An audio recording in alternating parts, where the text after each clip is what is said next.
So you've been bitten by the capoeira bug, and now you want to train capoeira. Hold up. Now you see now, you done up your life.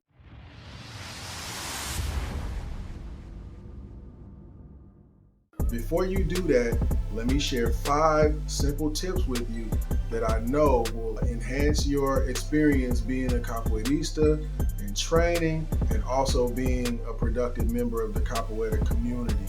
A lot of times I think we get into capoeira and we don't really understand the full scope of what it takes to do it what I call correctly. So if you can just bear with me, I'll give you 5 tips on how to avoid some of the pitfalls that I see people fall into when they start training capoeira. Take 5 of these and call me in the morning. Number 1, seek a knowledgeable professional capoeirista. And that can mean a number of things, but what I mean when I say that is ideally you want to train with a mastery. A mastery is basically a master of capoeira. A mastery will know exactly what they need to share with you in order for you to be proficient in the movements, in order for you to be proficient in learning the music. They'll be able to share history with you, at the very least, from the perspective of your lineage and your group. And it'll just be a fuller experience than learning from someone who really doesn't have the full scope of what capoeira is, at least from the perspective of that lineage. If you don't have a mastery, there may be a contra mastery, there may be a professor, there may be an instructor, there may be a trainer.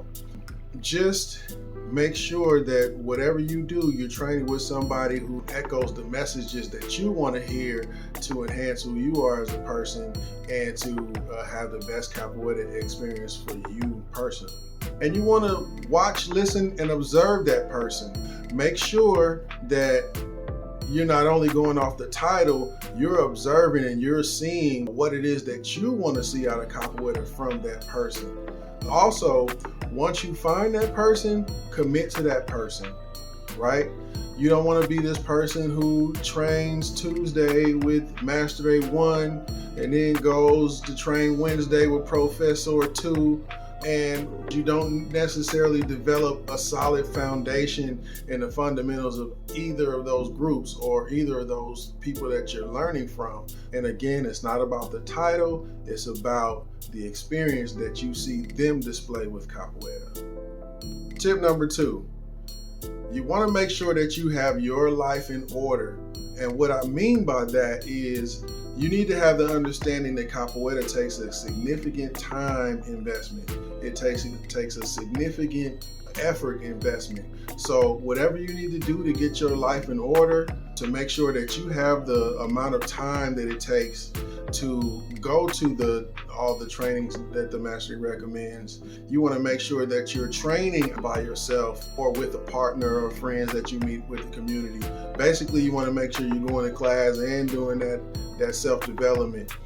You want to make sure that you are creating avenues or sources of income to pay for capoeira.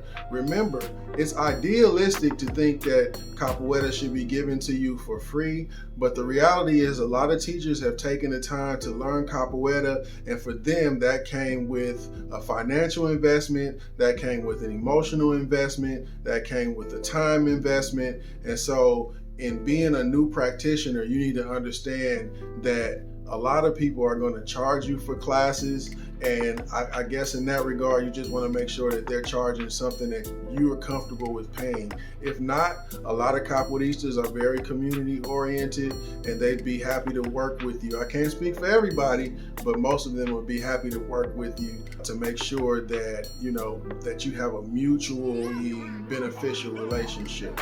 And another idea that you could try is creating a business around capoeira.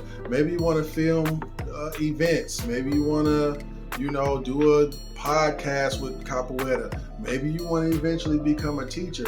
So maybe you can create a business around capoeira and then use that business to create tax shelter in order to reduce your taxable income. And you got a bunch of write-offs that you can use to kind of make it more affordable for you.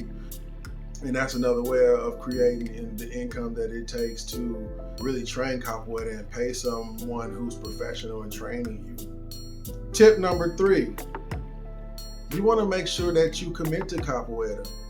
A lot of times people will come to capoeira, they realize that they really don't have the time to do it. And they start and they stop, and they start and they stop. And they never reach a level of proficiency that they wanted to see when they originally started training capoeira. Make sure that you know what you want to do with capoeira, and that once you got that teacher that you need, that you connect with, and once your life is in order so you can put forth the time commitment, that you are committed to training capoeira. That means not only just going to classes, but like I said earlier, training outside of class if you want to be, above average, or if you want to learn at a faster pace. And also later on down the line, you will notice that there are a significant number of encounters you can go to, workshops, and just other things that kind of supplement what you're learning from your instructor. Tip number 4, know thyself. And what I mean by that is, don't get lost in the sauce. There are a lot of people who have a personal mission with capoeira, and that personal mission might be, geopolitics. Another person might be more introverted, and this is something that they do just for themselves. Another person might be in it just for exercise.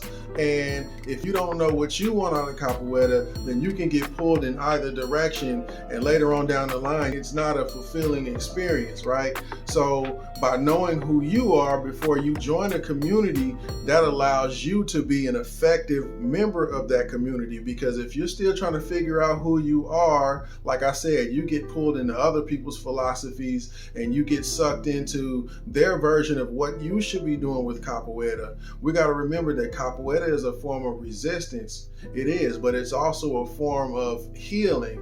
It's also a form of community. It's also a form of business, especially in the United States and even in Brazil. So know thyself and know what you want out of capoeira. Tip number 5, make sure that you put forth the best effort you can to try to learn Portuguese, and at least try to have a basic understanding of Afro-Brazilian culture, or just Brazilian culture in general. If you take the time to learn Portuguese, and this is something that I don't want to say struggle, this is something that that's a work in progress for myself. But make sure you try to learn Portuguese, and so you can get the real understanding of what it is that you're singing. If you have a basic understanding of Brazilian culture, Afro-Brazilian culture, and the Portuguese language, then you're not so dependent on somebody else's interpretation of the messages that are in the music, the messages that are in what other capoeiristas who may primarily speak Portuguese are trying to deliver to you. So those are my 5 things I wanted to share with you. Hopefully that helps. I know if you take them seriously, they will help. Again, my name is Instructor Muralha with Capoeira Angola Palmares Mableton. And if you can hit that like button, subscribe button, and leave a comment, and I'd be grateful. All right, so Ashe Galera, until next time.